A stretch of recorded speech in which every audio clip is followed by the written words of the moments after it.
Bangladesh was created on secular Bangla nationalism. There are 20 million minorities who are not Muslims who live in Bangladesh. We must remember that the stability in Bangladesh is very important for security of India. You see, what is happening and that Bangladesh was created on secular Bangla nationalism. And there are 20 million minorities who are not Muslims who live in Bangladesh. And the Constitution of Bangladesh clearly tells you in Article 41, it talks about freedom of religion. Article 27, 28 talks about equality before law. And Article 12 of Bangladesh Constitution talks about secularism. Now, I sincerely hope that the tensions don't escalate between India and Bangladesh. And whatever is happening in Bangladesh in terms of what happened to the sad incident of Deepu Chandra Das and Amrit Mandal is contrary to their own constitutional mandate. And I hope that Mr. Yunus will ensure that all the minorities living in Bangladesh are protected. But at the same time, we must remember that the stability in Bangladesh is very important for security of India, especially Northeast.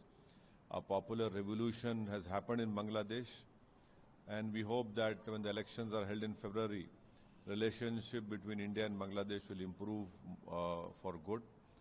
And we must also remember that, this ISI, China, and all these forces which are inimical to India have now, are now in Bangladesh.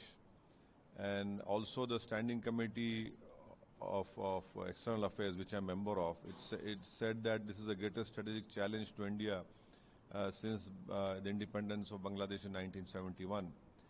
But at the same time, please understand that we cannot forget what is happening in our country. On December 24th, a laborer for West Bengal, Joel Sheikh, was lynched in Odisha's Sambalpur. A tribal boy doing MBA in Uttarakhand was beaten up, Angel Chakma, he died.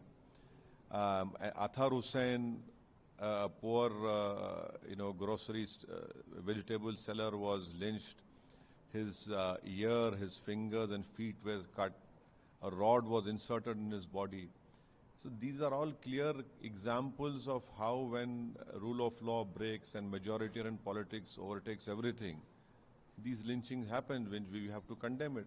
As far as our party is concerned, we condemn what happened to Deepu Chandra Das and Amrit Mandal, and we support whatever Government of India steps which they are taking to ensure that relationship with Bangladesh remains stronger.